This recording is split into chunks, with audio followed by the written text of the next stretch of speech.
Hello hi friend, मैं Bittu Tiwari. Friends, आप सभी का हमारे यूट्यूब चैनल पे स्वागत है। इससे पहले फ्रेंड्स, आप हमारे चैनल पे नए हैं तो हमारे चैनल को सब्सक्राइब कर लीजिए ताकि हमारे नए नए वीडियो की नोटिफिकेशन आप तक सबसे पहले पहुंच सके।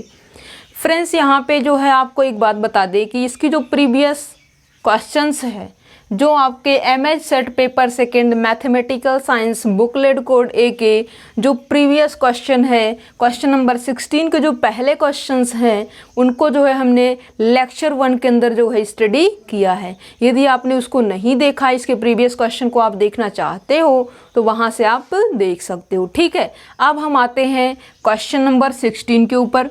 कहता है for a complex number z the inequalities z minus iota का modulus less than z plus iota का मॉडुलस इज नेवर ट्रू। ये जो बातें लिखी गई है कॉम्प्लेक्स नंबर जेड के लिए, ये आपकी कभी भी ट्रू नहीं हो सकती। सेकेंड ऑप्शन में बोलता है कि ऑलवेज ट्रू, मतलब ये है आप जेड जो कॉम्प्लेक्स नंबर है, कोई भी आप वैल्यू कॉम्प्लेक्स नंबर लेके आएंगे तो ये चीज़ें आपकी हमेशा वैलिड रहेगी। ठीक है। तीसरे ऑप्शन में कहता है ये तभी ट्रू होगा if and only if imaginary part of Z is greater than 0। इस जो ऑप्शन है, ऑप्शन सी, इसका मीनिंग ये है कि ये चीज़ें आपकी ट्रू है जब आपका इमेजिनरी पार्ट ग्रेटर देन 0 है, और जब आपका इमेजिनरी पार्ट ग्रेटर देन 0 है तब ये चीज़ें वैलिड है। ओके। डी ऑप्शन कहता है this inequality true if and only if real part of Z is greater than 0। ठीक है।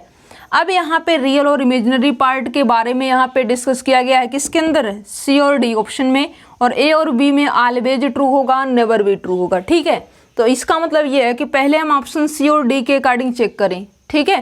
तो इसको करने के लिए हम क्या करेंगे, z is equals to x plus iota y, ये तो आपकी इन जनरल फॉर्म है, और यही जो है जेड जो कॉम्प्लेक्स नंबर है, इसको हम क्या करेंगे, कार्टेशियन फॉर्म में चेंज करेंगे, और चेंज करने के बाद वहाँ से हम देखेंगे कि एक्स और वाई की क्या क्या इन्फॉर्मेशन मिल पा रही है। ठीक है। वहाँ से हम डिस्कस कर लेते हैं कि यहाँ से कौन सा ऑप्शन हमारा ट्रू ऑप्शन होगा।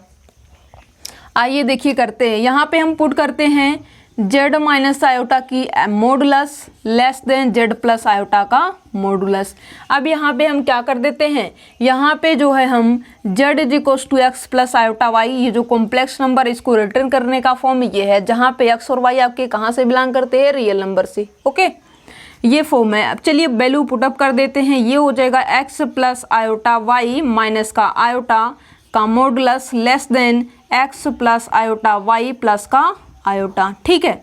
अब यहाँ पे जो है आपको क्या है, मॉडुलस है। जब भी आपको मोड जेड निकालना होता है तुरंत आप क्या करते हैं, मोड जेड निकालने के लिए अंडर रूट एक्स का स्क्वायर प्लस वाई का स्क्वायर, जब आपका z is equals to x plus iota y के फॉर्म में है तो उसकी जो मॉडुलस होती है जेड कॉम्प्लेक्स नंबर की, वो आपकी ये होती है। ठीक है। अब यहाँ से आपको मिलेगा रियल पार्ट का स्क्वायर प्लस इमेजिनरी पार्ट का स्क्वायर, दैट मीन्स यहाँ पे real part x square, imaginary part जो है वाई माइनस 1 है और इसका भी स्क्वायर हो जाएगा। इनइक्वालिटी एज इट इज चलेगी, अभी कोई प्रॉब्लम नहीं आएगी। ठीक है। अब यहाँ पे भी क्या हो जाएगा, राइट साइड में अंडर रूट एक्स का स्क्वायर प्लस यहाँ पे क्या हो जाएगा वाई प्लस 1 का होल स्क्वायर। ठीक है। अब बोथ साइड स्क्वायर रूट है, क्या करेंगे, स्क्वायरिंग ऑन बोथ साइड, और स्क्वायर करने से बोथ साइड का इनइक्वालिटी के ऊपर कोई भी इफेक्ट नहीं होता। तो ये आपका हो जाएगा x square plus y minus 1 का square less than x square plus y plus 1 का होल स्क्वायर। इसको हम एक्सपेंड करेंगे तो एक्स स्क्वायर से एक्स स्क्वायर आपका कैंसल आउट हो जाएगा, दैट मीन्स यहाँ पे वाई स्क्वायर प्लस का 1 माइनस का 2y less than y square plus 1 plus का 2y। Y square plus 1 y square plus 1 as it is है, तो ये चीज़ें भी आपकी रिमूव हो जाएंगी। ठीक है, बोथ साइड से। अब यहाँ पे माइनस का 2y है, इधर आपका प्लस का 2y बचा हुआ है। अब हम क्या करेंगे, अब जो है 2 को भी हम क्या कर देते हैं, 2 से हम डिवाइड करेंगे, डिवाइड करने से भी कोई इफेक्ट नहीं होगा, minus y less than y होगा। क्या है, minus y less than y होगा। अब इस वाई को हम क्या करेंगे, इस साइड लेके आएंगे, तो ये क्या हो जाएगा, ये हमारा जो है हो जाएगा वाई। देखिए इसके अंदर हम क्या करेंगे, नेगेटिव से बोथ साइड मल्टीप्लाई करेंगे। जब भी आप इनइक्वालिटी के अंदर नेगेटिव साइन से मल्टीप्लाई करते हो तो वो जो इनइक्वालिटी है वो आपकी चेंज हो जाती है। चेंज कैसे होती है, मान लीजिए लेस देन का साइन है और आपने नेगेटिव से मल्टीप्लाई किया तो ये ग्रेटर देन के साइन में चेंज हो जाएगा। ओके, यदि ये ग्रेटर देन का साइन है, नेगेटिव से आपने मल्टीप्लाई किया तो ये लेस देन के साइन में चेंज हो जाएगा रिजल्ट आपका। ओके, ये इन्फॉर्मेशन थी कॉम्प्लेक्स नंबर के बारे में। और जब ऐसा करेंगे तो यहाँ से हमें क्या मिलेगा, नेगेटिव से मल्टीप्लाई करने से ये तो होगा पॉजिटिव और इनइक्वालिटी साथ ही साथ आपकी चेंज हो जाएगी। ये आपका हो जाएगा माइनस का y।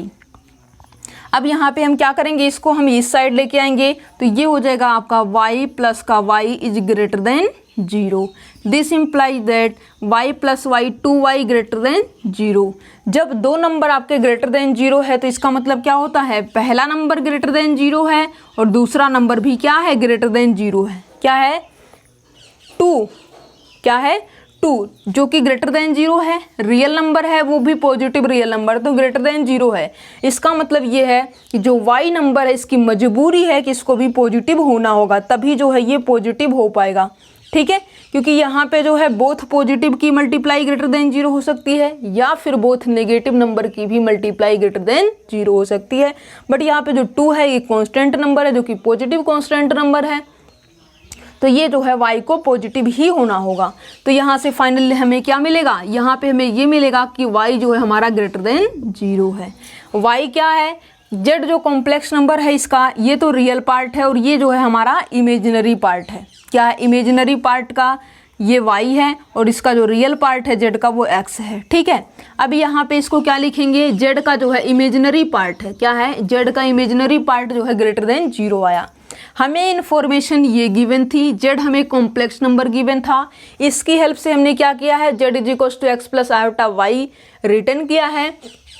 और रिटर्न करने के बाद इसकी जस्ट मॉडुलस की प्रॉपर्टी अप्लाई की है। मॉडुलस की प्रॉपर्टी अप्लाई करने के बाद यहाँ पे नेगेटिव से मल्टीप्लाई करने से हमें जो है इनइक्वालिटी चेंज थी, ये बातें हमें ध्यान में रखनी थी। फिर इसका जो है कैलकुलेशन वर्क हमने किया और यहाँ पे थोड़ा सा माइंड यूज किया, जो कि हमें ये मिल चुका है। ठीक है, तो यहाँ से हमें क्या मिल चुका है कि ये जो बातें हैं ये हमेशा ट्रू नहीं होंगी। कब ट्रू होंगी, जब हमारा इमेजिनरी पार्ट ग्रेटर देन 0 होगा। क्या है, ये जो बातें हैं ये हमारी तब भी ट्रू होंगी जब हमारा इमेजिनरी पार्ट ग्रेटर देन 0 होगा।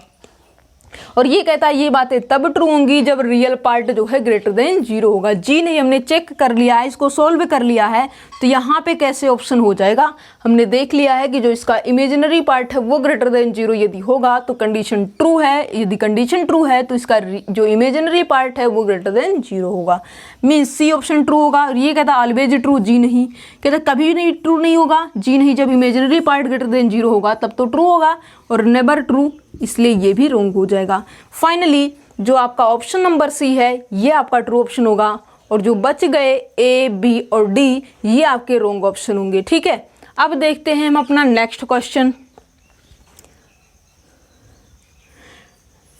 नेक्स्ट क्वेश्चन देखिए, क्वेश्चन नंबर 29 क्या है, नेक्स्ट क्वेश्चन देखिए, क्वेश्चन नंबर 29।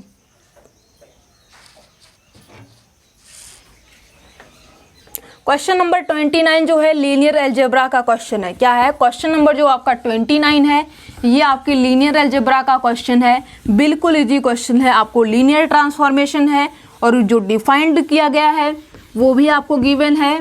तो यहाँ पे बेसिस आपको गिवन नहीं है। क्या है, लीनियर ट्रांसफॉर्मेशन की हेल्प से आपको क्या करनी है, मैट्रिक्स की कंस्ट्रक्शन करनी है और जो लीनियर ट्रांसफॉर्मेशन डिफाइंड है वो गिवन है बट बेसिस गिवन नहीं है। तो वहाँ पे जो रिजल्ट यूज होगा वो चीज़ें देखिए हम करते हैं, कैसे करेंगे क्वेश्चन को सोल्व। देखिए क्वेश्चन नंबर 26 जो है इसके अंदर तो लीनियर ट्रांसफॉर्मेशन के बारे में आपको डिस्कस करना है, बट जो क्वेश्चन नंबर 29 है उसके अंदर जो है आपको बेसिस गिवन नहीं है, लीनियर ट्रांसफॉर्मेशन गिवन है। बेसिस आपको स्टैंडर्ड बेसिस लेके सोल्व करना होगा, उसको बाद में देखेंगे, पहले जो क्वेश्चन रिप्रेजेंट है उसको सोल्व कर लेते हैं। ठीक है, कहता है T1, T2 and T3 are 3 maps defined on R cube. क्या है, डिफाइंड ऑन आर क्यूब का मतलब जो है सेम टू सेम चल रहा है, मतलब जो T1 की मैपिंग है ये भी जो है आपकी R cube to R cube है। ठीक है, और जो T2 है इसकी भी यही है और जो T3 मैपिंग है वो भी इस तरीके से डिफाइंड किया गया है। इस तरीके से मैपिंग है आपकी। और डिफाइंड करने का जो प्रोसेस है वो ये 3 गिवन है। T1 एक्स वाई जेड की जो वैल्यू है x+1 y और z है। T2 x y z is equal to x y की प्रोडक्ट है और यहाँ पे z है। तीसरी बात यहाँ पे एक्स वाई जेड है और ये x+y y+z z+x है। कहता है which of these maps are linear. और क्वेश्चन को देखते के साथ हमारे माइंड में ये आया कि जो ऑप्शन नंबर 3 है ये हमारा ट्रू ऑप्शन है। क्या है? क्वेश्चन को देखते के साथ हमें ये पता चला कि जो हमारा ट्रू आंसर है वो हमारा ऑप्शन नंबर 3 है। ठीक है, मतलब जो है जो T3 है यही हमारा लीनियर मैप है। और T3 जो है लीनियर मैप कहाँ पे दे रहा है? ऑप्शन नंबर 3 में। तो सी ऑप्शन को हम पिक करेंगे। बट जब आपके अंदर नॉलेज नहीं होगी तो आप इस चीज़ को समझ नहीं पाएंगे। मीन्स जब आपकी प्रैक्टिस नहीं होगी, आपके अंदर नॉलेज नहीं होगा, तो ये चीज़ें आप सोल्व नहीं कर सकते। ठीक है, आपके पास प्रैक्टिस और नॉलेज है तो आप डायरेक्ट ये बोलेंगे कि ये जो T3 है ये हमारा लीनियर मैप की फॉर्मेशन कर रहा है। बाकी जो T1 T2 है ये हमारे लीनियर मैप की जो लीनियर ट्रांसफॉर्मेशन है वो लीनियर नहीं है। ठीक है, लीनियर मैप नहीं है। अब यहाँ पे जो है मान लीजिए कि जो T मैपिंग होती थी U to V, क्या है? T such that U tends to V be a linear transformation. और इसको हमें क्या चेक करना हो? लीनियर चेक करना हो। तो जो आपको डिफाइंड होती थी, क्या जो आपको डिफाइंड होती थी वो आप कैसे करते थे? पहली कंडीशन आपकी ये सेटिस्फाई करनी चाहिए, ये आप जो है U+V यदि आप लेके चलते हो तो ये आपका TU प्लस का TV होना चाहिए। ठीक है, दूसरी कंडीशन ये होती थी यदि आप T एक स्केलर से मल्टीप्लाई करते थे तो ये आपका स्केलर बाहर आना चाहिए और T ऑफ U मिल जाना चाहिए। इन दोनों को यदि हम कंबाइन फॉर्म में लिखें, alpha U plus beta V is equal to alpha T of U plus beta T of B, ऐसा होना चाहिए। ठीक है, अब यहाँ पे दो इसी टाइप के मेंबर ले और इनका जो सम करे वो इसी टाइप से आना चाहिए। क्या है? दो इसी टाइप के हम मेंबर लेंगे और इनका जो सम है वो हमें इस फॉर्म में मिलना चाहिए। यदि ऐसा होगा तो ये हमारा लीनियर होगा, अदरवाइज लीनियर नहीं होगा। ठीक है, तो यहाँ पे T1 के बारे में आइए करते हैं। हम यहाँ पे जो है T1 इसको हम इस तरीके से डिफाइंड करेंगे, x y z is equal to x+1 y और z। ठीक है, अब यहाँ पे जो है हम क्या ले लेते हैं? यहाँ पे जो है एक पॉइंट हम ले लेते हैं, U को ले लेते हैं x1 y1 z1 और V को ले लेते हैं x2 y2 z2 और इसका सम करते हैं। क्या है? इसका सम करते हैं। मतलब क्या हो जाएगा? x1 plus x2 y1 plus y2 z1 plus z2। इसको आप इक्वल करेंगे, दैट मीन्स जो x है वो x प्लस का 1 हो रहा है। Means x1 plus x2 plus का 1, जो y है वो एज इट इज लिखा जा रहा है y1 प्लस y2 और जो z है वो z1 plus z2। Right hand side में जब आप आएंगे तो यहाँ से आपको जो है ये मिलना चाहिए। ये तो लेफ्ट हैंड साइड रहा, किसका? इसका, फर्स्ट का। जो फर्स्ट प्रॉपर्टी है लीनियर ट्रांसफॉर्मेशन की ये तो ये है और इसका लेफ्ट हैंड साइड ये आया है। राइट हैंड साइड की बात करें तो TU प्लस TB, ये आपका क्या मिलेगा? ये आपका x1 plus 1 y1 z1 plus x2 plus 1 y2 z2 और इसका जब आप सम करेंगे तो ये आपको मिलेगा x1 प्लस x2 प्लस का 2 y1 प्लस y2 और ये आपका मिलेगा z1 प्लस z2। क्या जो लेफ्ट हैंड साइड है वो राइट हैंड साइड के इक्वल आ रही है? जी नहीं, ये तो आपका प्लस का 2 है और ये आपका प्लस का 1 है। यदि यहाँ पे कॉन्स्टेंट टर्म प्रेजेंट नहीं होता, यदि यहाँ पे क्या है कांस्टेंट टर्म प्रेजेंट हो, वो भी कैसा हो? यदि 0 प्रेजेंट है तभी ये लीनियर ट्रांसफॉर्मेशन बनेगा, अदरवाइज नहीं मिलेगा। ये इसी के साथ जो है हमने बोल दिया था कि ये लीनियर ट्रांसफॉर्मेशन नहीं, क्योंकि दो इसी टाइप के मेंबरों का जब हम सम करेंगे तो इनका सम जो है x1 प्लस x2 प्लस का 1 नहीं मिलेगा, क्योंकि यहाँ पे क्या है सम करने से इसी टाइप के मेंबरों को x1 प्लस x2 प्लस का 2 मिल रहा है। 1 1 आपका 2 हो जाएगा। यदि 0 होगा तब तो 0 प्लस 0 0 ही रहेगा, कोई इफेक्ट नहीं डाल पाएगा। ठीक है, यदि यहाँ पे नॉन जीरो कॉन्स्टेंट नंबर जो है प्रेजेंट हो गया तो ये आपकी लीनियर ट्रांसफॉर्मेशन नहीं बनती है, जो कि फर्स्ट कंडीशन को ही फेल करेगी। मतलब जो T1 है ये हमारा लीनियर ट्रांसफॉर्मेशन नहीं है। सेकंड में बात करें एक्स वाई, क्या है? एक्स वाई है, दो नंबरों की प्रोडक्ट है। क्या है? दो यहाँ पे टप्पल की प्रोडक्ट है और जब ऐसा आप करेंगे तो यहाँ से भी आपको लीनियर ट्रांसफॉर्मेशन नहीं मिलेगा। ठीक है, और यहाँ पे आप चाहते हो तो कर भी सकते हो। यहाँ पे आपका हो जाएगा T2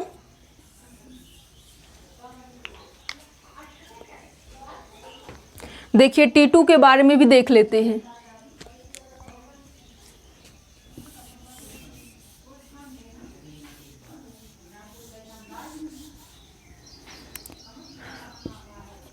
T2 XYZ is equals to XY और फिर Z, इस तरीके से है। दो नंबरों की प्रोडक्ट है, और जब दो नंबरों की प्रोडक्ट आप कर देंगे तो इसको आप सेपरेट फॉर्म में कभी नहीं कर सकते। क्या है, जब आप दो नंबरों की प्रोडक्ट में कर दिए तो वहाँ से आप इसको सेपरेट फॉर्म में नहीं लिख सकते हो। ठीक है, देखिए कैसे नहीं लिख सकते हो। देखिए XY और Z है, यहाँ पे फिर से हम वही यूज करेंगे X1 Y1 Z1, U की वैल्यू है और V की वैल्यू X2 Y2 Z2। तो यहाँ पे जो है हम क्या करते हैं, T2 सम करेंगे, सम करने से ये हो जाएगा X1 plus X2 Y1 plus Y2 और ये आपका Z1 प्लस Z2 हो जाएगा। ठीक है, इज इक्वल्स टू यहाँ पे X और Y की प्रोडक्ट, दैट मीन्स यहाँ पे X1 प्लस X2 और यहाँ पे हो जाएगा आपका Y1 प्लस Y2 और ये कमा Z1 प्लस Z2। ठीक है, ये और रहेगा। और यहाँ पे जब आप प्रोडक्ट करेंगे, क्या है, जब आप प्रोडक्ट करेंगे तो ये आपको मिलेगा X1 Y1 plus X1 Y2 plus X2 Y1 plus X2 Y2 और Z1 प्लस Z2, ये रहेगा आपका। और जब आप राइट हैंड साइड मतलब TU प्लस TB करेंगे तो यहाँ से आपको जो है TU करेंगे, मतलब यहाँ पे आपको मिलेगा X1 Y1 Z1 और X2 Y2 Z2, इस फॉर्म में मिलना चाहिए। कैसे मिलना चाहिए, T2 U मतलब X1 Y1 Z1 plus T2, ये इसकी वैल्यू क्या है, X2 Y2 Z2।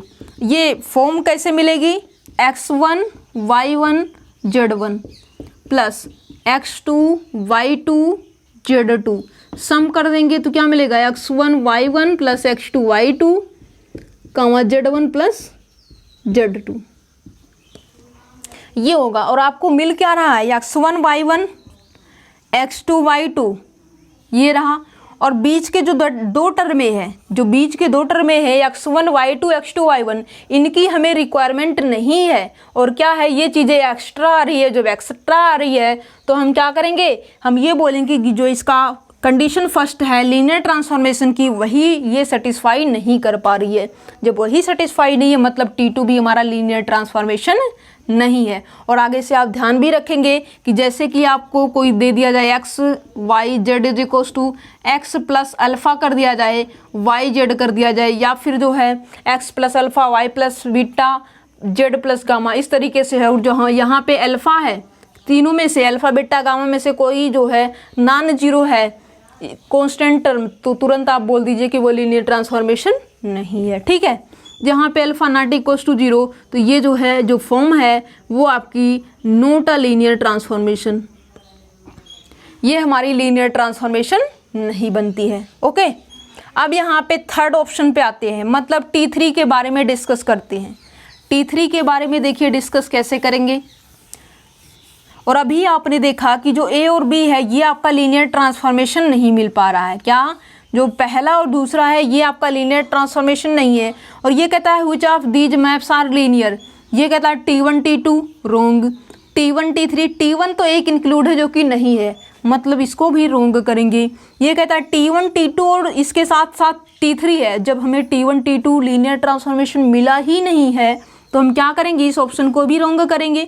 और T3 को आपको चेक करने की भी ज़रूरत नहीं है, जस्ट आप C ऑप्शन को पिक कर सकते हो। बट हम यहाँ पे ऐसा नहीं करेंगे, हम चेक करेंगे और देखेंगे, क्योंकि हमें एग्ज़ाम इस टाइम तो दे नहीं रहे, इस टाइम तो अच्छे से हम प्रिपरेशन अपनी कर ले, इस टाइम से तो हम क्वेश्चन को डीपली समझ लें।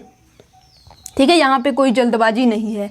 अब यहाँ पे T3 XYZ कैसे डिफाइंड है, T3 XYZ ये आपका डिफाइंड है X plus y, y plus z और जेड प्लस एक्स।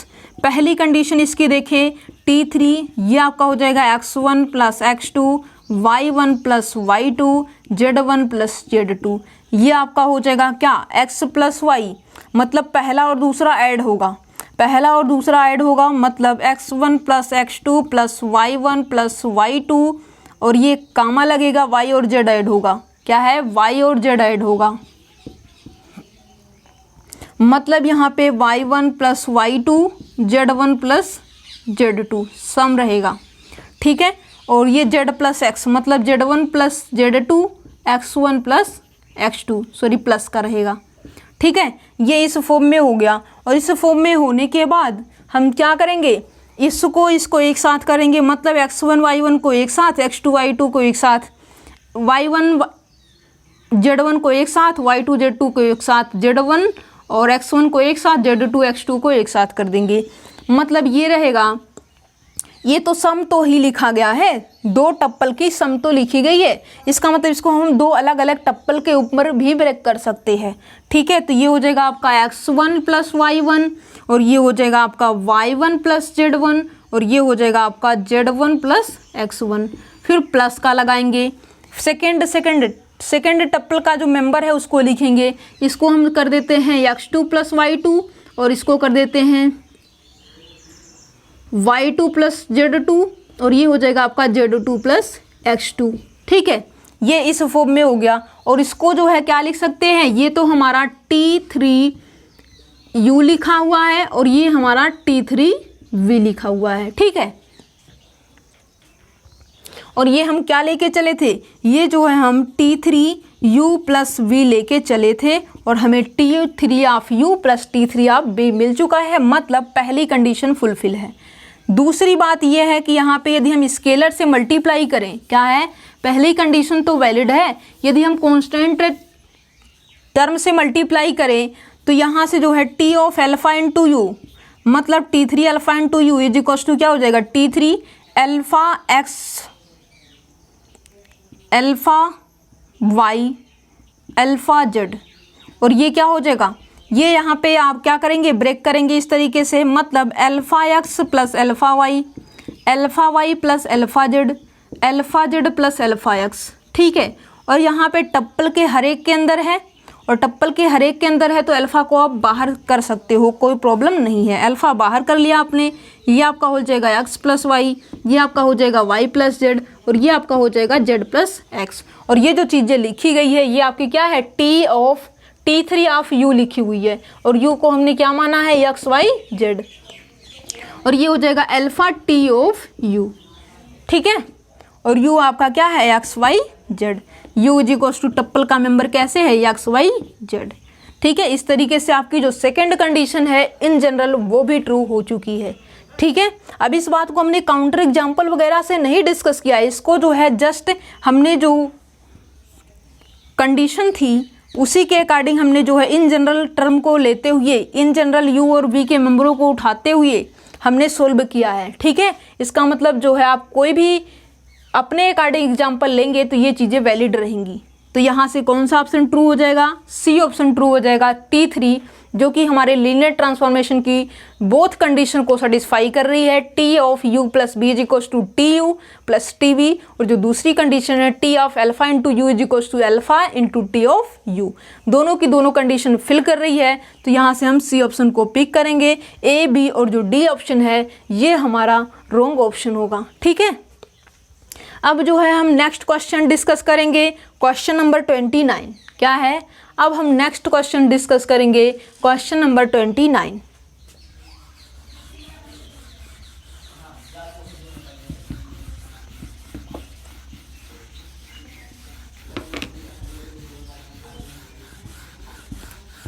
देखिए क्वेश्चन नंबर 29,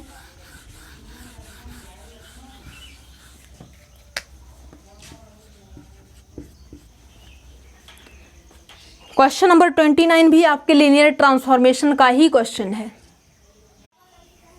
देखिए क्वेश्चन नंबर 29 कहता है let T be a linear operator on R cube given by, ये गिवन इस तरीके से है, गिवन बाई या फिर डिफाइंड बाई सेम मीनिंग है, T x y z is equal to 2x plus 2y plus का z, 2y plus z 2x plus 3y प्लस का z। Then the matrix representation of t, ये जो linear transformation है इसकी help से आपको क्या करना है, मैट्रिक्स की फॉर्मेशन करना है।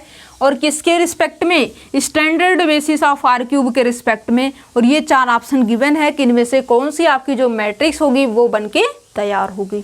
ठीक है, अब यहाँ पे देखिए इसको जो हम लिखते हैं अपनी लैंग्वेज में इसको चेंज करेंगे। सबसे पहले TXYZ इज इक्वल्स टू, ये हमारा हो जाएगा 2x प्लस 2y प्लस का z, और यहाँ पे जो है 2y प्लस का z, और ये हमारा 2x प्लस 3y प्लस का z।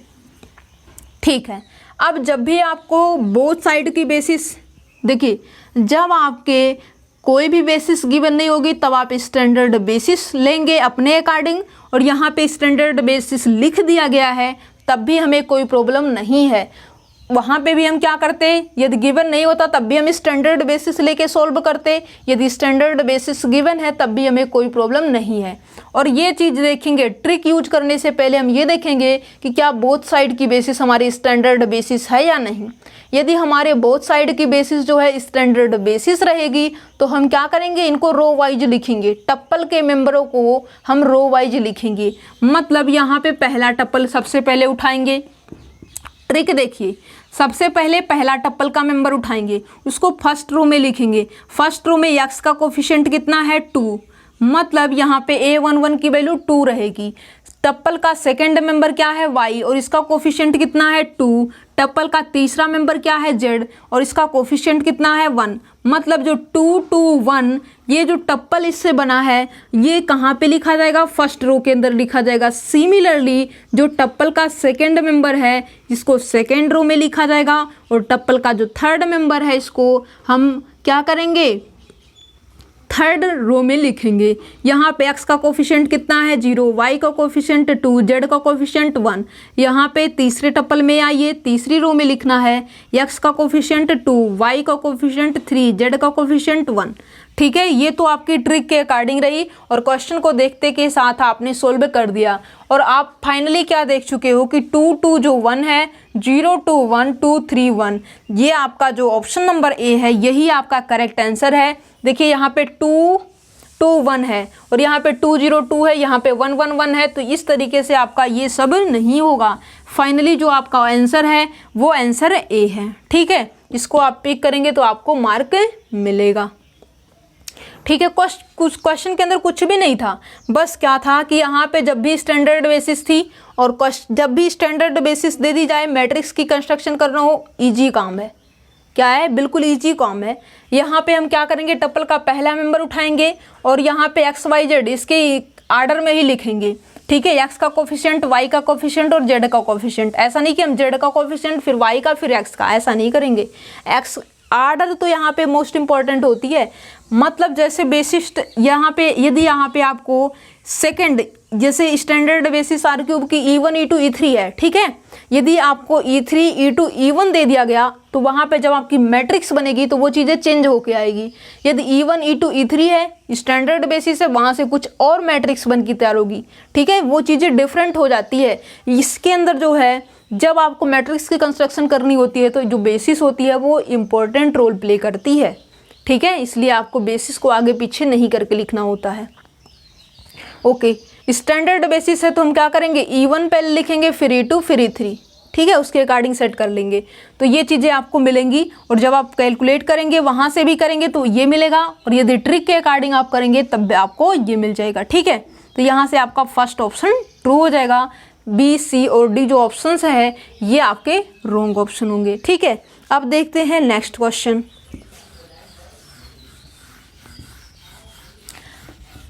जो नेक्स्ट क्वेश्चन है ये आपके ग्रुप थ्योरी का क्वेश्चन है, परमुटेशन का क्वेश्चन है, और यहाँ पे आपको ऑर्डर बतानी है। क्या है, परमुटेशन का क्वेश्चन है, यहाँ पे आपको ऑर्डर बताना है। ठीक है, देखिए करते हैं। देखिए अब जो है हम डिस्कस करते हैं क्वेश्चन नंबर 24। कहता है let sigma be a permutation in symmetric group of order n। ठीक है, एस n का मतलब क्या है, symmetric group of order n। Let sigma is equal to क्या है, सिग्मा जो है ये जो है सिग्मा 1 सिग्मा 2 सिग्मा 3 और जो सिग्मा k है इन सब की प्रोडक्ट्स है। ठीक है। जहाँ पे जो सिग्मा 1, सिग्मा 2, सिग्मा k है, ये हमारे क्या है, डिसजॉइंट साइकिल्स ऑफ लेंथ। ये हमारे क्या है, अलग अलग साइकिल्स हैं जिनकी जो लेंथ है वो L1, L2, Lk इस तरीके से रिस्पेक्टिवली है। मतलब जो सिग्मा 1 है इसका जो साइकिल का लेंथ है वो L1 है, सिग्मा 2 के साइकिल का लेंथ L2 है, सिग्मा 3 इसका जो लेंथ है वो सिग्मा 3 है, सॉरी L3 है, जो सिग्मा k है इसकी जो लेंथ है वो Lk है। ठीक है, ये डिस्टिंक्ट लेंथ है। क्या है, डिस्टिंक्ट। यहाँ पे साइकिल है और उसकी लेंथ इस तरीके से, जब साइकिल डिस्टिंक्ट है तो उसकी लेंथ भी डिस्टिंक्ट आएंगी, सेम भी हो सकती है, डिस्टिंक्ट भी रहेगी। ठीक है, बट साइकिल तो डिस्टिंक्ट है respectively. Then order of sigma is equals to, जब यहाँ पे जो चीज़ें डिस्टिंक्ट होती है वहाँ पे हम क्या लेते हैं, जीसीडी नहीं लेते। क्या है, जीसीडी नहीं लेते, क्या लेते हैं, एलसीएम लेते हैं। ठीक है, तो इनकी जो आर्डर होगा सिग्मा का, मतलब इसका जब आपको आर्डर कैलकुलेट करना होगा तो इसका आर्डर हो जाएगा। और यहाँ पे जो हर एक आर्डर है इसका जो लेंथ है L1, इसका जो लेंथ है L2, इसका लेंथ है L3, सिमिलरली इसका जो लेंथ है वो Lk है। और इन सभी जो लेंथ्स हैं L1, L2, L3, Lk, इन सब का यदि हम एलसीएम ले लेंगे तो हमें जो सिग्मा का आर्डर है वो चीज़ें पता चल जाएंगी। क्या है, वो चीज़ें हमें पता चल जाएंगी। ठीक है, और आप जो है 2 या फिर 3 के लिए स्टडी भी कर चुके हो। यदि आपकी सिग्मा और सिग्मा 2 जो है 2 डिस्टिंक्ट साइकिल्स है और इनकी जो लेंथ है क्रमशः L1 और L2 है, तो यहाँ पे जो ऑर्डर होगा सिग्मा का, और सिग्मा डिफाइंड कैसे है, सिग्मा 1 इंटू सिग्मा 2, तो इसका जो आर्डर है वो कैसे हो जाएगा, आर्डर ऑफ सिग्मा 1 और आर्डर ऑफ सिग्मा 2 का जो है क्या करेंगे, एलसीएम ले लेंगे। ठीक है, ये होता है। और एलसीएम जैसे ही लेंगे सिग्मा 1 का, ये मान लीजिए L1 है और L2 है, मतलब एलसीएम है किसका किसका, L1 और L2 का। तो यहाँ पे कहता है इनका सम होगा, जी नहीं, सम तो नहीं होगा। प्रोडक्ट होगा, जी नहीं। जीसीडी होगी, जी नहीं। क्या होगा, एलसीएम होगा। किसका किसका, इनकी लेंथ का एलसीएम रहेगा। क्या रहेगा, इन सब की जो लेंथ्स है, डिसजॉइंट जो साइकिल है इनकी जो लेंथ है उनका जो है एलसीएम जब लेंगे तो हमें जो सिग्मा का आर्डर है वो फाइंड आउट हो जाएगा। मींस हमारा जो डी ऑप्शन है ये हमारा करेक्ट आंसर होगा। ए, बी और जो सी है ये हमारे रॉन्ग ऑप्शन है। ठीक है, अब जो है हम डिस्कस करते हैं नेक्स्ट क्वेश्चन। देखिए, अब जो है हम अपना डिस्कस करते हैं नेक्स्ट क्वेश्चन, क्वेश्चन नंबर 27। यहाँ पे आपको ये कहता है कि let T be a linear operator on r⁴। मतलब यहाँ पे जो मैपिंग है T such that R4 tends to R4 है। मतलब जो मैट्रिक्स फाइनली होगी वो 4x4 की मैट्रिक्स होगी। हैविंग द मिनिमल पोलिनोमियल, और उस जो मैट्रिक्स है 4x4 की उसकी जो मिनिमल पोलिनोमियल है वो आपको x+1⁻³ गिवन है। कहता है then which of the following statements is true. First option कहता है T is diagonalizable over real number. Second कहता है टी इज नीलपोटेंट। थर्ड में कहता है T is triangularizable over real number. Fourth में कहता है characteristic polynomial of T is x+1⁻³ है। ठीक है, अब यहाँ पे जो लीनियर ऑपरेटर, इसका मतलब सेम टू सेम मैपिंग होगी, सेम टू सेम मैपिंग होगी। तो मैट्रिक्स क्या होगी, n×n, क्या है, सॉरी 4×4 की मैट्रिक्स होगी। और 4×4 की मैट्रिक्स होगी तो इसकी जो कैरेक्टरिस्टिक पोलिनोमियल आएगी वो 4 डिग्री की पोलिनोमियल आएगी। और इसको जब आप एक्सपेंड करेंगे तब तो 3 डिग्री की ही पोलिनोमियल आएगी। इसका मतलब डी ऑप्शन तो बिल्कुल रॉन्ग ऑप्शन लिखा हुआ है। ठीक है, अब यहाँ पे अपने अकॉर्डिंग यदि हम एग्जाम्पल लें तो यहाँ पे जो मैट्रिक्स होगी टी की, क्या है, जो टी की मैट्रिक्स होगी वो हम मान लेते हैं कि -1, -1, -1 और -1, मतलब 4×4 की हमें मैट्रिक्स लेके आनी है। और यहाँ पे 0 फिलअप कर देते हैं, ये कर दिया मान लीजिए हमने। और यहाँ पे हम 2 बार 1 फिल कर देते हैं और 1 बार 0 कर देते हैं। ठीक है, और यहाँ पे 1 कर देते हैं, बाकी सबको 0 कर देते हैं। इस तरीके से मान लीजिए हमने अपने अकॉर्डिंग की। और अब हम ये चेक करने की कोशिश करेंगे कि जो मैट्रिक्स है इसकी जो मिनिमल पोलिनोमियल है क्या x+1⁻³ है। क्या है, इसकी जो मिनिमल पोलिनोमियल है वो क्या x+1⁻³ है। अब यहाँ पे प्लस का 1, मतलब t प्लस का आइडेंटिटी यदि हम करें तो ये जो है हमें मिलेगा 0 1 1 0 0 0 1 0 0 0 0 0 0 0 0 0। ठीक है, अब इसकी हम क्या करेंगे, 2 पावर करेंगे, मतलब t प्लस आइडेंटिटी की यदि हम 2 पावर करें तो मीन्स इसका प्रोडक्ट हम इसी के साथ करेंगे, ये हमें 0 दे देगा। इसका प्रोडक्ट मतलब दूसरा और तीसरा टप्पल नॉन जीरो, तो ये क्या है, दूसरा और तीसरा टप्पल 0, मतलब ये भी 0 कर देगा। दूसरा और तीसरा टप्पल यहाँ पे तो 0 मल्टीप्लाई बाई 1 0, 1 मल्टीप्लाई बाई 1 यहाँ पे आएगा 1, और फिर यहाँ पे करेंगे हो जाएगा 0। और ये जो है सेकेंड टप्पल पे, सॉरी थर्ड टप्पल पे, और यहाँ पे थर्ड टप्पल पे किसी के अंदर जो है 1 नहीं है, मतलब जब दूसरी रो का इसके हर एक कॉलम से मल्टीप्लाई हम करेंगे तो ये हमें जो है फाइनली 0 आंसर देगा। सिमिलरली ये 0 है तो यहाँ पे 0 तो मिलेगा ही मिलेगा, ठीक है। अब यहाँ पे जो इसकी 3 पावर यदि हम करें मीन्स t प्लस आइडेंटिटी की पावर 3, और 3 पावर करेंगे तो 2 ये है और 1 ये है। इसका प्रोडक्ट जब यहाँ पे करेंगे, तीसरे टप्पल पे कोई मेंबर है, यहाँ पे तीसरे टप्पल पे मेंबर है नॉन जीरो, तो यहाँ पे पहला 0, दूसरा 0, तीसरा भी 0 और चौथा भी 0। बाकी जो दूसरी और तीसरी रो है ये तो 0 है, तो प्रोडक्ट तो 0 आएगी। यस, जो हमने मैट्रिक्स लिया है, जो हमने चूज किया है अपने अकॉर्डिंग, ये जो मैट्रिक्स है ये हमारी जो है मिनिमल पोलिनोमियल ये दे पा रही है, मतलब इसकी जो मिनिमल पोलिनोमियल है x + 1 रेज़ टू पावर 3 है। अब यहाँ पे देखते हैं कि ये जो मैट्रिक्स है, क्या ये जो मैट्रिक्स हमारी है वो डायगोनलाइजेबल है, क्या ये जो मैट्रिक्स है ये हमारी डायगोनलाइजेबल है। t इज निलपोटेंट, क्या जो है जब इसको हम देखिए डायगोनल पे इसके नॉन जीरो एलिमेंट है, और जब इसके डायगोनल पे नॉन जीरो एलिमेंट है तो इसकी कितनी भी पावर आप करेंगे हमेशा इसको जो आंसर है डायगोनल पे वो या तो प्लस का 1 आता रहेगा या तो माइनस का 1। प्लस का 1 कब आएगा, जब आप t की 2 पावर करेंगे, 4 पावर करेंगे, 6 पावर करेंगे, 8 पावर करेंगे तो पॉजिटिव वैल्यू देगा डायगोनल के एलिमेंट पे। जब इसकी ओड पावर करेंगे तो ये नेगेटिव वैल्यू देता रहेगा। मतलब ये जो है हमारी निलपोटेंट मैट्रिक्स तो नहीं है। निलपोटेंट मैट्रिक्स की आइगन वैल्यूज क्या होती है, 0 होती है, ठीक है। अब ये कहता है कि t is triangularizable over real number, ठीक है। तो सबसे पहले यहाँ पे इसकी डायगोनलाइजेबल ओवर रियल नंबर पे बात कर लेते हैं। इसकी आइगन वैल्यूज, अलजेब्राइक मल्टीप्लिसिटी और ज्योमेट्रिक मल्टीप्लिसिटी, ठीक है। यदि इसका AMGM टेबल सेम होगा, आइगन वैल्यूज रियल तो है ही, तो ये चीज़ें हमारी क्या हो जाएंगी, डायगोनलाइजेबल हो जाएगी, ठीक है। लैम्डा इसकी आइगन वैल्यूज कितनी है, -1, कितने टाइम रिपीट हो रही है, 1 2 3 4 टाइम हो रही है। अब यहाँ पे हम क्या करेंगे, -1 आइगन वैल्यू के करस्पॉन्डिंग इसका क्या करेंगे, कर्नल कैलकुलेट करेंगे, मतलब t minus lambda into identity का कर्नल क्या है, इसका कर्नल जो है हमारी ज्योमेट्रिक मल्टीप्लिसिटी ही रहती है, ठीक है। तो इसका कर्नल क्या हो जाएगा, कर्नल हमें किसका फाइंड आउट करना होगा, t प्लस का आइडेंटिटी का, और t प्लस का जब आइडेंटिटी करेंगे तो ये मिलेगा, और इसके पास जो है क्या होगा, कर्नल इसका क्या होगा, रैंक में से क्या करेंगे, सॉरी टोटल डायमेंशन में से इसकी रैंकों को क्या कर देंगे, सब्ट्रैक्ट। टोटल डायमेंशन इसकी कितनी है, 4/4 की मैट्रिक्स है 4, और इसकी जो है रैंक कितनी है, रैंक दो जो है इसकी 2 नॉन जीरो, मतलब पहला नॉन जीरो एलिमेंट ये, दूसरा नॉन जीरो एलिमेंट ये, ठीक है। तो ये 2 इसकी जो है रैंक है, तो ये क्या हो जाएगा 2, मतलब -1 जो आइगन वैल्यूज है -1 इसके करेस्पॉन्डिंग जो आपकी ज्योमेट्रिक मल्टीप्लिसिटी है वो आपको कितनी मिल रही है, 2 मिल रही है। मतलब यहाँ पे ये है कि जो AMGM टेबल है ये आपका सेम नहीं आ रहा, क्या जो आपका AMGM टेबल है ये आपका सेम नहीं आ रहा है। 4 क्या कभी 2 के इक्वल हो सकता है, नहीं, तो इसका मतलब जो है यहाँ पे AMGM टेबल सेम नहीं है। आइगन वैल्यूज तो रियल है बट ये डायगोनलाइजेबल नहीं है, तो हम इसको जो है डायगोनलाइजेबल कैसे बोल देंगे, तो यहाँ से A ऑप्शन भी हमारा रॉन्ग हो जाएगा, ठीक है।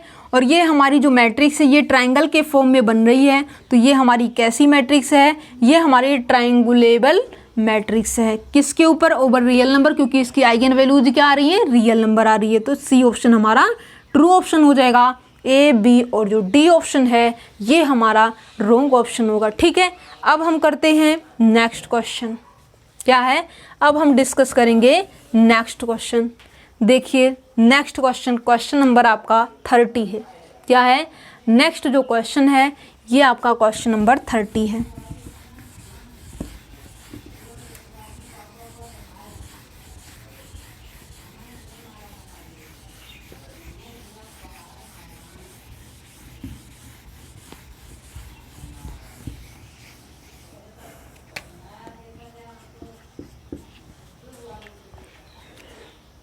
देखिए क्वेश्चन नंबर 30।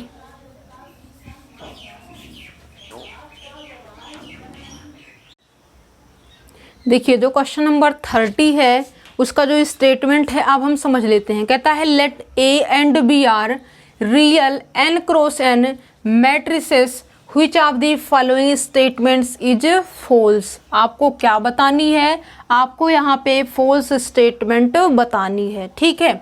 कहता है if A inverse and B inverse are congruent then so are A and B. मतलब जब ए का इनवर्स और जो बी का इनवर्स है ये यदि आपका कॉन्ग्रुएंट होगा तो यहाँ पे ए और बी आपके क्या होंगे, कॉन्ग्रुएंट होंगे, ठीक है।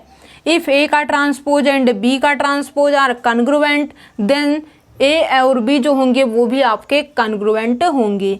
सी ऑप्शन कहता है if both A and B are congruent to the identity matrix. यदि आपके ए और बी कॉन्ग्रुएंट हो रहे हैं किसके ऊपर, आइडेंटिटी मैट्रिक्स पे, तो ये कह रहा है कि देन दे आर कॉन्ग्रुएंट। जब वो आइडेंटिटी मैट्रिक्स के कॉन्ग्रुएंट होंगे तब जो है ये क्या होगा, कॉन्ग्रुएंट होगा, ठीक है। डी ऑप्शन में कहता है if both A and B have the same rank then they are congruent. दो मैट्रिक्स आपकी क्या हो, सेम रैंक हो तो वो जो है आपकी कॉन्ग्रुएंट होगी। जो यहाँ पे हमने कॉन्ग्रुएंट के बारे में रिजल्ट सीखा है, दो आपकी मैट्रिक्स कॉन्ग्रुएंट यदि है तो उनकी रैंक सेम होगी, बट मैट्रिक्स के सेम होने से जो मैट्रिक्स है वो आपकी कॉन्ग्रुएंट हो ये कोई ज़रूरी नहीं है। क्या है, हमने रिजल्ट ये स्टडी किया है कि जब आपकी दो मैट्रिक्स कॉन्ग्रुएंट होंगी देन जब कॉन्ग्रुएंट है तब की बात है, तब उनकी जो रैंक होंगी वो आपकी सेम आएंगी। बट उसके बाद जो है डिटर्मिनेंट, ट्रेस, ये सारी चीज़ें सेम आए ये कोई ज़रूरी नहीं है। बट फिलहाल के लिए हम ये बोल सकते हैं कि जो उनकी रैंक होगी वो सेम आएगी, ठीक है। बट यहाँ पे इसका कन्वर्स ट्रू नहीं है। मीन्स यदि आपका जो रैंक है दोनों मैट्रिक्स का सेम आ रहा है तो वो मैट्रिक्स कॉन्ग्रुएंट हो ये कोई ज़रूरी नहीं है, ठीक है। और इसी रिजल्ट को हम यहाँ पे लिख देते हैं। If two matrix A and B are congruents, if two matrix A and B are congruent then its rank या फिर देन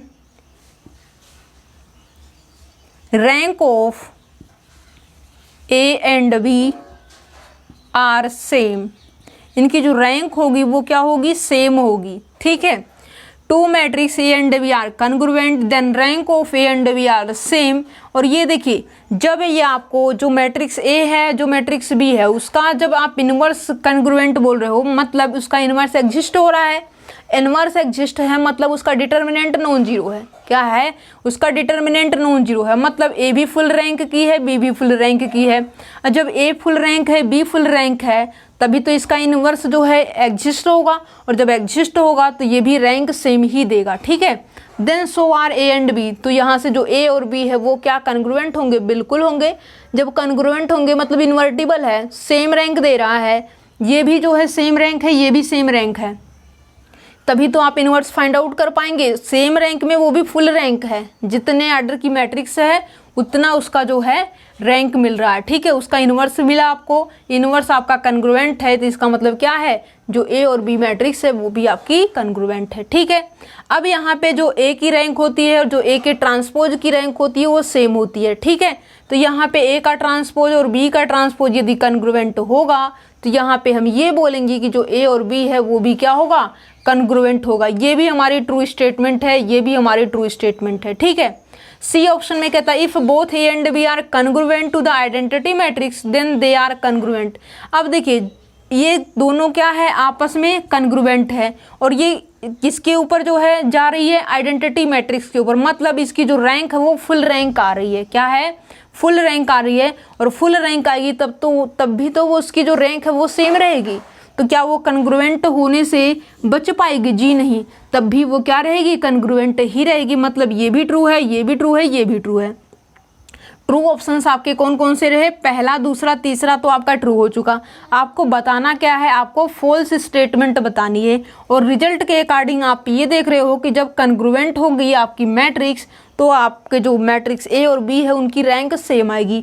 और यहाँ पे डी ऑप्शन में कहता है if both A and B have the same rank then they are congruent. जब ये ए और बी सेम रैंक के होंगे तब उनकी जो होगी मैट्रिक्स वो क्या होगी, वो कन्ग्रुएंट होंगी। बट ऐसा नहीं है, इस चीज़ का कन्वर्स ट्रू नहीं है। मैट्रिक्स की रैंक हम सेम दिखा देंगे बट उसको जो है हम कन्ग्रुएंट नहीं बोल पाएंगे। ठीक है, हमारे पास काउंटर एग्जाम्पल है, अदरवाइज हम इस रिजल्ट का यूज करते हुए यदि सॉल्व करें तब भी हमारा जो ऑप्शन नंबर 4 है यही हमारा फॉल्स है और इसे ही हमें पिक करना होगा। क्या है, इसे ही हमें पिक करना होगा।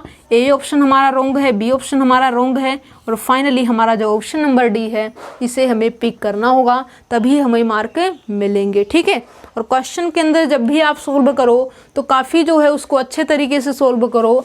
क्वेश्चन को सोल्व करने में जल्दबाजी नहीं कीजिए आप। ठीक है, अदरवाइज क्या होगा कि टाइम भी आप स्पेंड करेंगे और आपको मार्क नहीं मिलेगा। ठीक है, तो इस तरीके की जो छोटी छोटी मिस्टेक है उनसे आप बच जाइए। और ये चीज़ें जब आप माइंड के अंदर लेके चलेंगे कि मुझे इस तरीके से मिस्टेक नहीं करनी है, काफ़ी छोटी छोटी जो मिस्टेक्स होती है हमसे वो चीज़ें हमसे स्किप हो सके, तो उसके लिए जो है आपको अपना माइंड को अलर्ट रखना होगा। ठीक है, तो वो चीज़ें आपकी हो जाएंगी।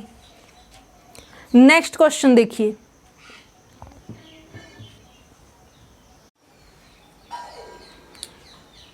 जो आपका क्वेश्चन नंबर 28 है ये भी आपके लीनियर अलजेब्रा का क्वेश्चन है, बिल्कुल इजी क्वेश्चन है। ठीक है, बेसिस और डायमेंशन से है।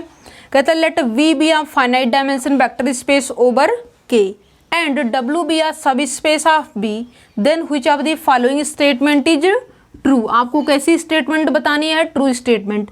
पहला कहता है dimension of B is equal to dimension of W plus dimension of W upon B.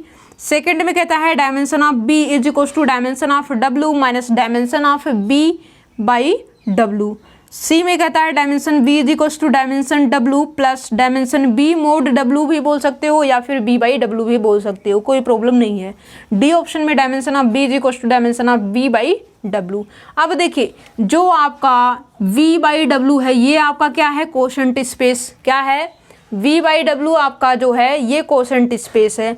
अब जब आप इसकी फाइनाइट डायमेंशन की है, जब इसकी डायमेंशन आप कैलकुलेट करते हो तो ये क्या आती है, dimension of b minus dimension of w। v की डायमेंशन में से हम w की डायमेंशन को हटाते हैं तो ये हमारी v बाई डब्ल्यू की डायमेंशन आती है। ठीक है, अब यहाँ पे हमें क्या करना है, सिर्फ इतनी इन्फॉर्मेशन गिवन है, इसी की हेल्प से हमें क्वेश्चन को सोल्व करना है। तो हमारा काम ये है कि यहाँ पे ए बी सी और डी के अंदर हम ये चेक करें कि कौन सा ऑप्शन हमारे इस कंडीशन को सेटिस्फाई करता है। मतलब जो v बाई डब्ल्यू की वैल्यू है किसके अंदर रखने पे हमारा लेफ्ट हैंड साइड और राइट हैंड साइड इक्वल आ रहा है। ठीक है, तो यहाँ पे यदि हम इसके अंदर रखेंगे dimension v minus minus plus का डायमेंशन w हो जाएगा और ये डायमेंशन v है और ये जो है डायमेंशन v के इक्वल नहीं आएगा। ठीक है, यहाँ पे पॉजिटिव है और पॉजिटिव के अंदर डायमेंशन w अपॉन v, ये जो सब स्पेस नीचे तो सब स्पेस ही आपका रहना चाहिए पक्का। ठीक है, तो यहाँ से ये भी आपका रॉन्ग होगा, left hand side right hand side के इक्वल नहीं देगा, यहाँ पे भी आपका इक्वल नहीं हो पाएगा। ये b बाई डब्ल्यू की डायमेंशन और v की डायमेंशन ये आपकी इक्वल कब होती है, ये आपकी इक्वल नहीं होती है। ठीक है, इसका मतलब ये भी आपका रॉन्ग हो जाएगा। अब यहाँ पे जो है कुछ कंडीशन होंगी तब जाके ये इक्वल होती है, बट यहाँ पे सिर्फ इतनी इन्फॉर्मेशन दे रखी है और ये हम नहीं बोल सकते। ठीक है, तो सी ऑप्शन में आएंगे dimension of w plus dimension of b by W. ये किसकी डायमेंशन है, v की। ये क्या हो जाएगा, dimension w plus dimension of b minus dimension of w। ये हमारा कैंसल आउट हो जाएगा, ये टोटली हमें जो है डायमेंशन ऑफ b मिल जाएगा। और ये लेफ्ट हैंड साइड में भी क्या है, डायमेंशन ऑफ b है और राइट हैंड साइड में हमें क्या मिल चुका है, dimension of b। Means left hand side और राइट हैंड साइड हमारी इक्वल हो चुकी है। तो यहाँ से हमारा जो ट्रू आंसर है वो कौन सा हो जाएगा, हमारा जो ऑप्शन नंबर सी है ये हमारा ट्रू ऑप्शन है। हमारा a b और जो d है ये हमारा रॉन्ग ऑप्शन है। सिर्फ इतनी इन्फॉर्मेशन से हमने ये देखा और ये चीज़ें जिसको पता थी और यहाँ पे जो थोड़ा सा माइंड का यूज किया और उसने क्वेश्चन को सोल्व किया और अपना आंसर सी दिया और उसको जो है 2 मार्क मिल चुके हैं। ठीक है, तो इस तरीके से आपको अपना माइंड जो है स्मार्ट वर्क के साथ यूज करना चाहिए। ओके, देखिए सॉल्व करते हैं क्वेश्चन नंबर 31। ये आपके पार्शियल डिफरेंशियल इक्वेशन का क्वेश्चन है और जो 35 है ये आपके डिफरेंशियल इक्वेशन का क्वेश्चन है। ठीक है, यहाँ पे कहता है the partial differential equation ut plus u x is equal to u square can be classified as, और यहाँ पे ये देखते के साथ आपको ये बताना है कि ये जो आपकी इक्वेशन पार्शियल डिफरेंशियल इक्वेशन लिखी गई है ये आपकी लीनियर है, नॉन लीनियर है, सेमी लीनियर है या फिर इनमें से कोई भी नहीं है। ठीक है, तो यहाँ पे जो है यदि हम इसके फॉर्म की बात करें तो ये हमारा ut plus u x is equal to u square है। मतलब यहाँ पे जो है हमारा x और y के टर्म में ना चल के यह t और x के फॉर्म में है और जो u है वो z से रिप्लेस किया गया है। मीन्स ये हमारा zy plus zx is equal to z square इस फॉर्म में है। मतलब ये हमारा pxy into small p plus qxy into small q और ये इक्वल टू है किसके r एक्स वाई जेड, जो राइट हैंड साइड में है ये एक्स वाई जेड के टर्म में है। ठीक है, क्योंकि यहाँ पे जेड की पावर 2 लिखी गई है, यहाँ पे 1 इंटू, यहाँ पे भी 1 इंटू।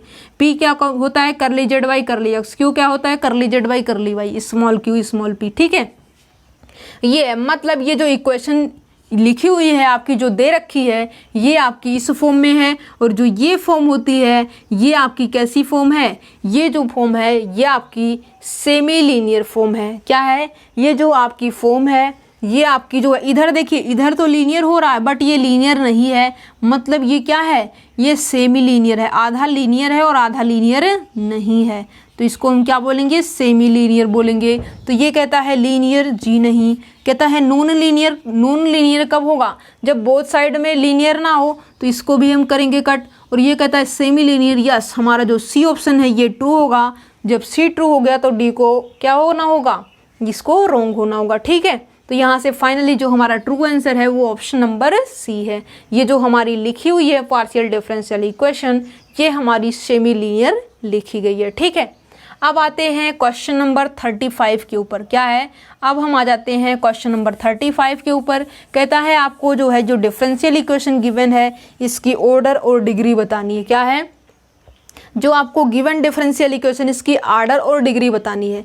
अब यहाँ पे देखिए डिग्री क्या, ऑर्डर क्या होती है, ऑर्डर जो है आपके कितने टाइम हाईएस्ट कितने टाइम डेरिवेटिव कर दिया गया है वही आपका ऑर्डर होता है। और डिग्री क्या होती है, हाईएस्ट डेरिवेटिव की जो पावर होती है वो आपकी डिग्री होती है। और ये जो चीज़ें देखी जाती है वो फ्रैक्शन, इन सब चीज़ों से, फ्रैक्शन, रेडिकल, इन सब चीज़ों से जो फ्री होता है उसी के ऊपर देखा जाता है। ठीक है, तो यहाँ पे देखिए इंटीजर है, फ्रैक्शन है, PYQ के फॉर्म में है। मतलब बोथ साइड जो है हम क्या करते हैं पावर 3 कर देते हैं। क्या है बोथ साइड इसकी जो पावर है इस मतलब इसका क्यूब रूट ले लेते हैं बोथ साइड का। तो यहाँ पे जो आपको मिलेगा क्या मिलेगा देखिए 1 + 3 और dy/dx की पावर जो है यहाँ पे 2 मिलेगा, क्योंकि हम पावर जो इसका एक क्यूब रूट ले रहे हैं। क्या है इसकी जो है पावर 3 कर रहे हैं, क्यूब रूट नहीं लेंगे, क्यूब रूट तो है।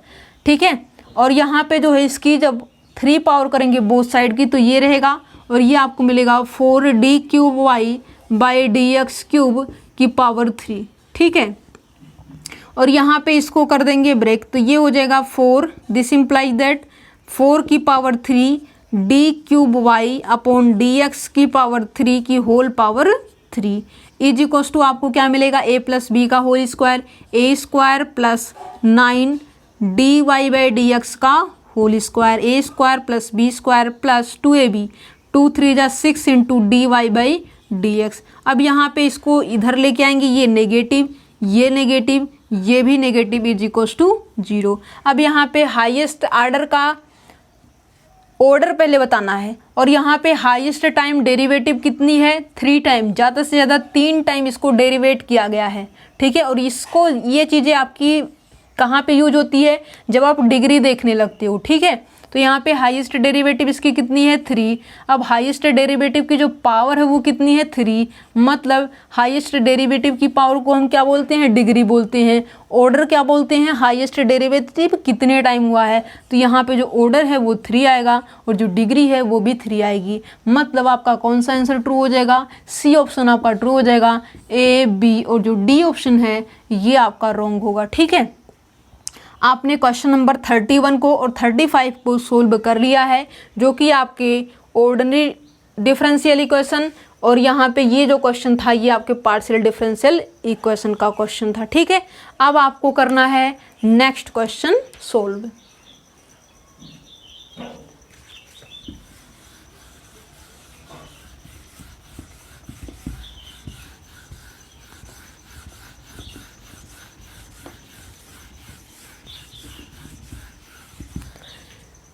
देखिए नेक्स्ट क्वेश्चन, क्वेश्चन नंबर 32।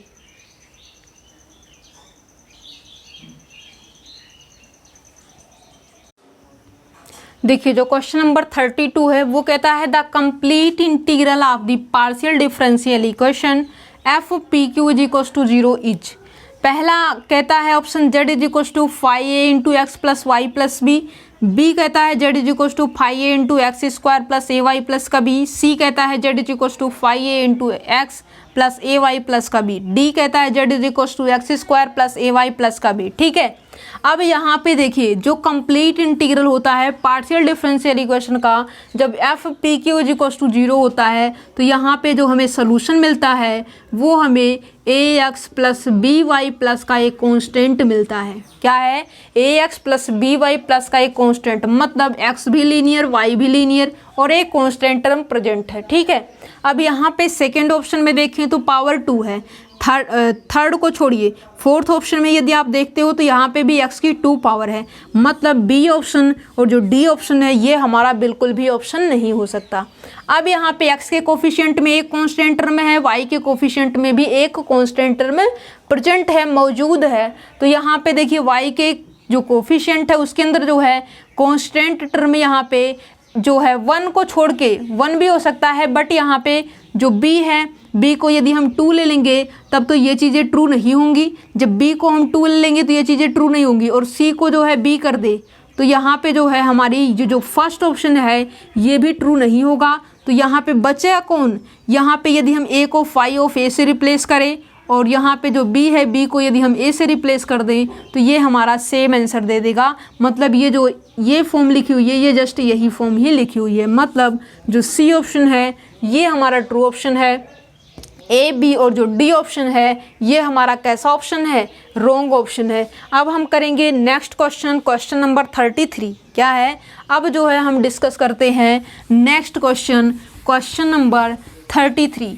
ये भी आपका जो है इसके अंदर जो है आपको लीनियरली इंडिपेंडेंट चेक करना है। क्या है, क्वेश्चन नंबर 33 में आपको लीनियरली इंडिपेंडेंट ही चेक करना है और रोन्स्कियन के बारे में ही डिस्कस करनी है। ठीक है,